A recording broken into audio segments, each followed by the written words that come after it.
Hey everyone, welcome back to the channel. Are you trying to set the opening ringtone on your iPhone but can't find it?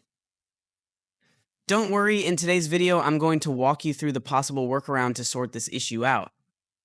So let's get started. First, head over to the Settings app. Once you're in Settings, scroll down until you see Sounds and Haptics. Tap on it to access all your sound customization options.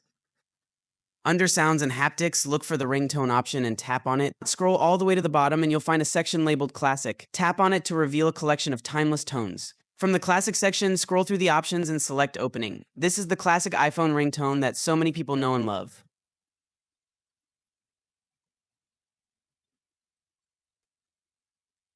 And that's it, you now have the classic opening ringtone set on your iPhone. Pretty simple, right?